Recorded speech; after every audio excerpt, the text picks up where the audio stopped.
Good afternoon, student. So today we are going to discuss our next chapter. So frequency distributions. Okay. So what is the meaning of frequency distribution? Let's see the definition of one by one. So while studying any phenomenon, we come across two types of characteristics: constant and variable.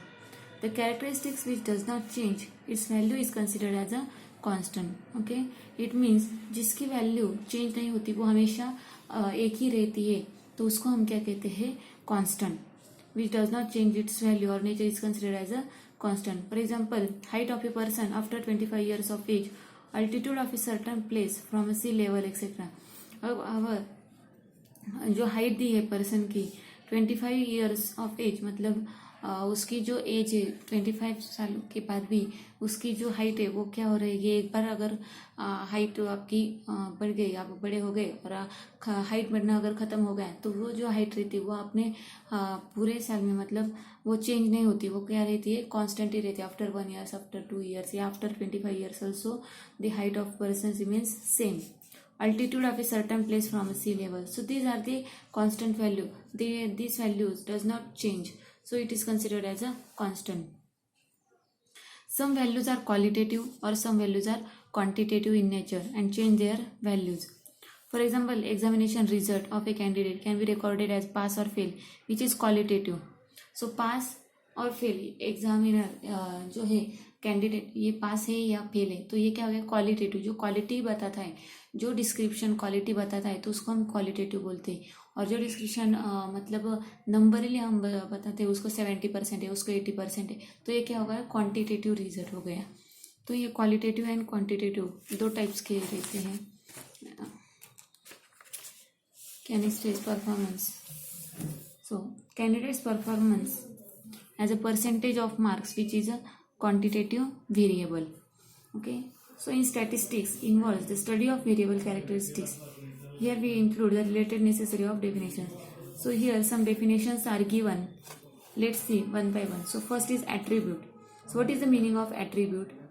This ये definitions exam में एक एक दो दो marks के लिए पूछे जाते हैं, इसलिए मीनिंग समझ लो और फिर लर्न करो. So what is the meaning of attribute? Attribute means qualitative characteristics like gender, nationality, religion, grade in examination, blood group, beauty, defectiveness of an article produced by machine is called as attribute. मतलब qualitative characteristics means जो कैसा है, मतलब पास है या fail है, अच्छा है या बुरा है उसका परफॉर्मेंस, ये जो क्वालिटी बताता है, तो वो क्वालिटेटिव कैरेक्टरिस्टिक्स रहते हैं. Like gender, nationality, religion, grade, blood group, beauty, defectiveness of an article produce by machine, ये सब क्या रहते हैं? उसको क्या बोलते हैं हम? एट्रीब्यूट. और वेरिएबल क्या रहता है? Quantitative characteristics which changes it's value. ये क्वांटिटी रहती है और वो क्या होती है? वैल्यू. वेरिएबल मीन्स वेरी होती है, उसकी वैल्यू हमेशा क्या होती है? वेरी होती है, मतलब चेंज होती है. Like weight of a person, examination marks, population of country, profit of a salesman is called as variable. जो जिस चीज़ की वैल्यू हमेशा चेंज होती रहती है, तो उसको हम क्या कहते हैं? वेरिएबल. वेरी मीन्स चेंज होती है, तो वेरिएबल उसको हम बोलते हैं. It can be clearly notice. Variables can be measured by numbers. Yes, variables क्या रहते हैं? क्वांटिटेटिव मेजरमेंट्स रहता है, मतलब उसकी वैल्यू हम क्या कर सकते हैं? मेजर कर सकते हैं. Further, the variables can be divided into two categories. So these variables are also divided into two categories. First is discrete and second is continuous. So what is the meaning of discrete variable?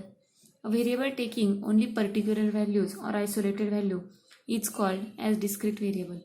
So discrete variable means कि जो variable की value एक particular एक रहती है, मतलब एक fix रहती है या कोई पर्टिकुलर रेट रहती है जो मतलब सडनली हम आइडेंटिफाई कर सकते हैं, तो ऐसी पर्टिकुलर वैल्यू रहती है. या आइसोलेटेड मतलब सिर्फ उससे एक चीज़ की वैल्यू रहती है, तो isolated value is called as discrete variable. So for example, number of students in a class. तो number of students in a class मतलब 60, 70, तो ये क्या हो गई? पर्टिकुलर वैल्यू हो गई उसकी, नंबर ऑफ स्टूडेंट की. Number of articles produce by machines, population of a country, number of workers in a factory, मतलब 1, 2, 3 ऐसे कुछ ना कुछ वैल्यू हम उसको कह सकते, ऐसे कुछ ना कुछ पर्टिकुलर मेजरमेंट कर सकते हैं और उसकी वैल्यू हम पता होती है, तो उसको हम क्या कहते हैं, डिस्क्रीट वेरिएबल, मतलब जो हम काउंट कर सकते हैं इन शॉर्ट, उसको हम क्या कहते हैं, discrete variable. Okay, so continuous variables taking all possible values in a certain range is called as continuous variable. Continuous variable के लिए एक पर्टिकुलर रेंज दी जाती है कि इस रेंज में वो है, इस रेंज में ये वैल्यू या वैरी होती है, तो उसको हम कंटिन्यूस वेरिएबल कहते हैं. For example weight of a person, तो length of screw produce by machine, temperature at a certain place. अब टेम्परेचर है तो टेम्परेचर क्या होता है, वेरी होता है, तो हम अप्रोक्सीमेटली बोलते हैं कि 7 to 60 to 70 या 30 to 40 के बीच में है उसका वो टेम्परेचर. तो वो जो वेरी होती है वैल्यू, तो उसको हम क्या कहते हैं, कंटिन्यूस वेरिएबल कहते हैं. For example weight of a person, length of a screw produce by machines. ये speed of a vehicle, speed भी क्या होता है हमारा, कभी इंक्रीज होता है कभी डिक्रीज होता है, ऐसा पर्टिकुलर फिक्स स्पीड नहीं रहता कि इतना ही स्पीड वो मतलब चेंज होती है, लेकिन वो क्लास मतलब कि स्पीड हमारे एक एक सेकेंड में वो क्या होता है, वेरी होता है वो स्पीड. तो उसको हम क्या कहते हैं, speed of vehicle. These are the continuous variable. It is observe that many continuous variables such as marks, income rate of a person, etc., look like discrete variables after the measurement. This is mainly due to the limitations of the measuring instrument. Using better instruments, one can have accurate measurements and overcome this difficulty. अब हमें क्या मिला, observe that many continuous variables such as the marks, income, weight of a person, etcetera it look like a discrete variables after the measurement. मतलब हमारे जो marks रहते हैं, ये जो हमारे मार्क्स रहते हैं वो क्या रहते हैं, डिस्क्रीट रहते हैं, बट आफ्टर द मेजरमेंट करने के बाद वो क्या होता है, डिस्क्रीट हो जाता है. पहले वो हम क्या कहते हैं कि हमारी रेंज 70 to 80 होगी, 80 to 90 में हमें मार्क्स मिलेंगे, तो ये कंटिन्यूस वेरिएबल हो गया. जब मेजरमेंट काउंट होता है तो एक फिक्स वैल्यू वैल्यू फिक्स हो जाती है, तो उसको हम क्या कहते हैं, डिस्क्रीट वेरिएबल.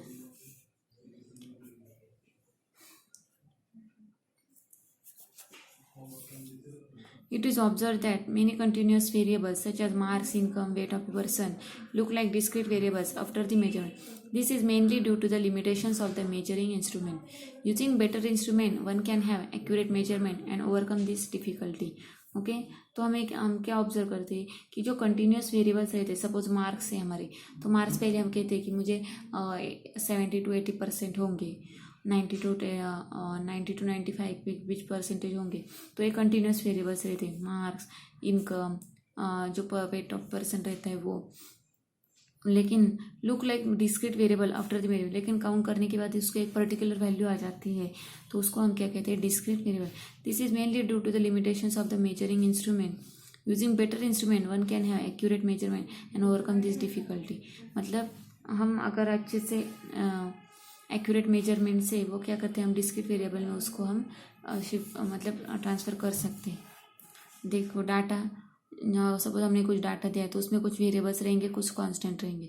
वेरिएबल्स में भी जो कुछ क्वांटिटेटिव रहेंगे, कुछ क्वालिटेटिव रहेंगे. Qualitative means attribute. ओके, सो क्वांटिटेटिव में भी कोई डिस्क्रीट रहेगा या कोई कंटिन्यूस रहेगा. तो ये टेबल यहाँ पे दिया है. अब classification. In order to characteristics or a group of characteristics of any type, the first phase is to collect the data. Raw data. Raw data means the unprocessed data in terms of individual observations are called as raw data. It means कि unprocessed data मतलब उस पर कोई भी procedure नहीं की है, तो उस डाटा को हम क्या कहेंगे, in terms of individual observation. मतलब कोई ऑब्जर्वेशन हमने लिखे लेकिन उस पर कोई भी प्रोसेस नहीं की, तो उसका हम क्या कहते हैं, raw data. For the sake of further statistical analysis, the data items are arranged in increasing order or decreasing order. However, if there is a huge amount of observations, merely order arrangement is not enough. It does not furnish much useful information, nor does it reduce the bulk of data. Data in this form are difficult to comprehend, analyze and interpret. अगर हमने कुछ data, बहुत बड़ा data है तो statistic analysis का, तो वो क्या करता है, इंक्रीजिंग या डिक्रीजिंग ऑर्डर में हम क्या करते हैं, उसको अरेंज करते हैं. अगर अभी there is a huge amount of observation, बहुत ऑब्जर्वेशन है, and merely order arrangement is not enough, तो ये इंक्रीजिंग डिक्रीजिंग जो ऑर्डर है वो इनफ नहीं होती, तो हम क्या कहते हैं उसको और भी दूसरे तरीके से क्या करते हैं, उसको क्लासीफाइड करते हैं. For example, data in this form are difficult to comprehend, analyze and interpret. For example, income of 5,000 individuals is given for analysis. It becomes quite essential to condense the data in suitable form. Classification can be used as a tool to condense the data. जैसे कि income है 5,000 अलग अलग लोगों का income है, तो ये जो डाटा है, तो ये डाटा देख के हम थोड़ा कंफ्यूज होंगे कि कैसे कंपेयर करेंगे, कैसे याद रखेंगे, उससे क्या कंक्लूजन निकालेंगे. तो उसके लिए हम क्या करते हैं, थोड़े से क्लासिफिकेशन करते हैं. जैसे कि हमारे मार्क्स रहते हैं, अब स्कूल में बहुत सारे मार्क्स रहते हैं. Objectives of classification. The objectives of classification can be summarized as follows. It condenses the data. It omits unnecessary details. It facilitates the comparison with other data.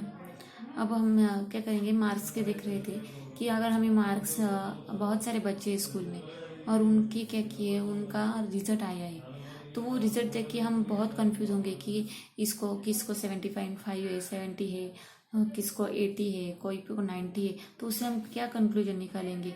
कोई फेल भी हुआ है, तो वो हम मतलब देख के बहुत डिफ़िकल्ट होता है वो डाटा देख के. तो हम क्या करते हैं, उसको क्लासीफाइड करते हैं. क्लासीफाइड कैसे करते हैं कि 90 के अबव कितने स्टूडेंट्स है, 80 के अबव कितने स्टूडेंट्स है, फेल कितने हुए हैं, ओ ग्रेड कितने बच्चों को मिली है, ए ग्रेड कितने बच्चों को मिली है.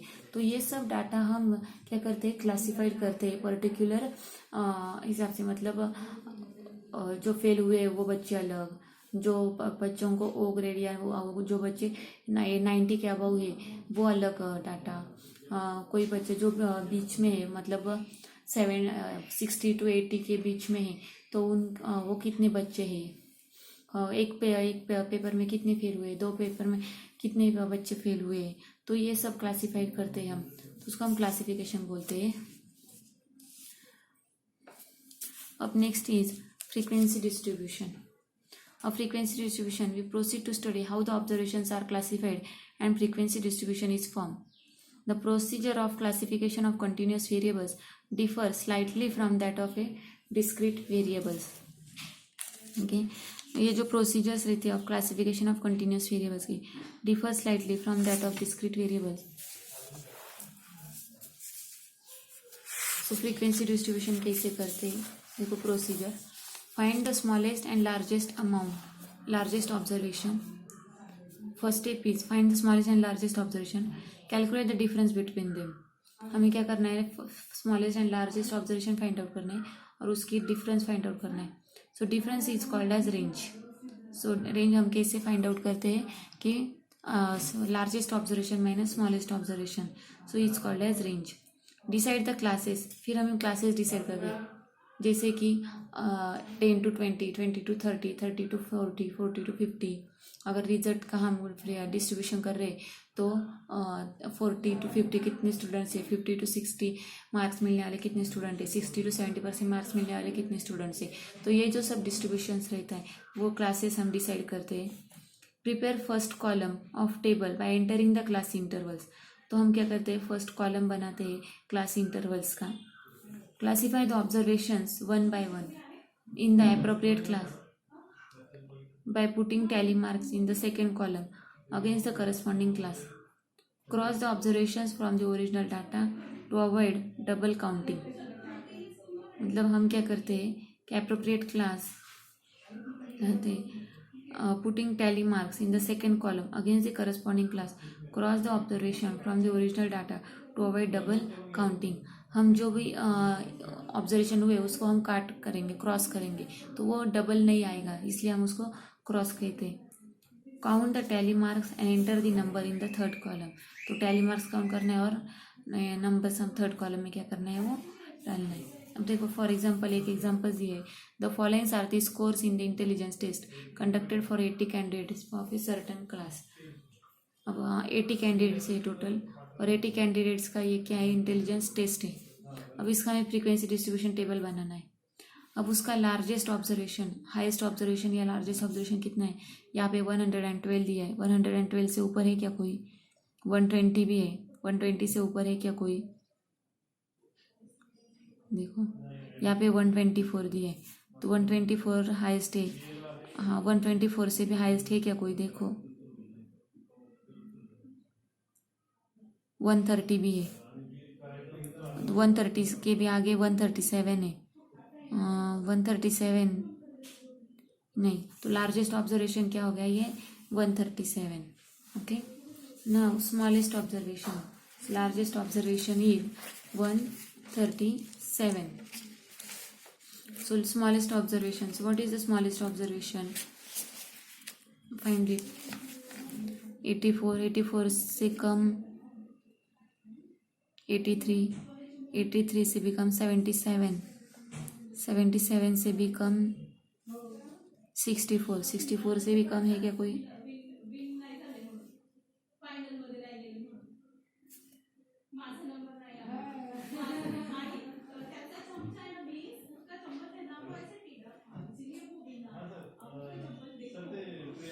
सिक्सटी थ्री, 63 पे छोटा 61, तो स्मॉलेस्ट ऑब्जर्वेशन क्या है? 61। Largest observation 137 and smallest observation 61, तो दोनों की सब्ट्रैक्शन करेंगे तो 76 से क्या हो गई? इसकी रेंज हो गई। Okay, so in this class it is suitable to make 8 classes. अब 80 कैंडिडेट से, तो 80 कैंडिडेट्स के 10 के अगर हम ग्रुप बनेंगे तो टोटल 8 क्लासेस हो जाएंगे। तो okay, it is suitable to make 8 classes, each of width is 10। Since the lowest observation is 61, अब सबसे स्मॉल 61 है, तो हमें 61 के आगे लेना पड़ेगा। तो 61 to 70, 70 हो गए, तो 71 to 79। ओके, 61 to 70 या तो 60 to 69, ऐसे कुछ लेना पड़ेगा।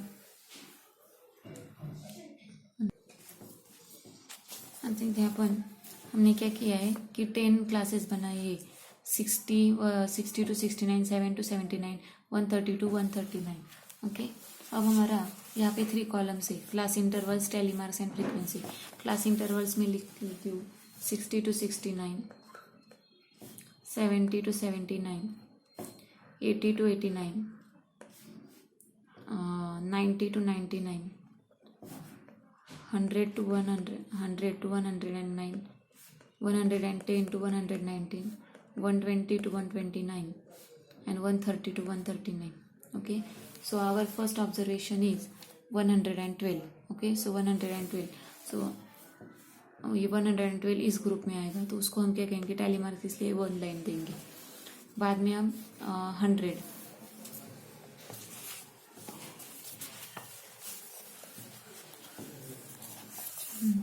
क्या है? 100, सो 100 किस रेंज में आएगा?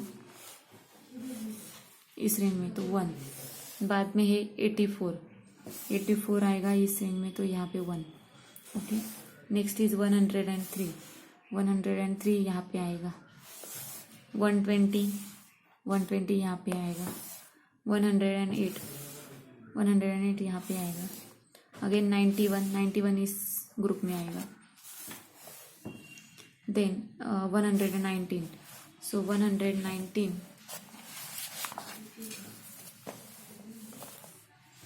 119 इस ग्रुप में आएगा।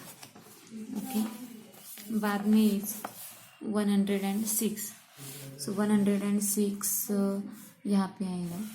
83, 83 यहाँ पे। 77,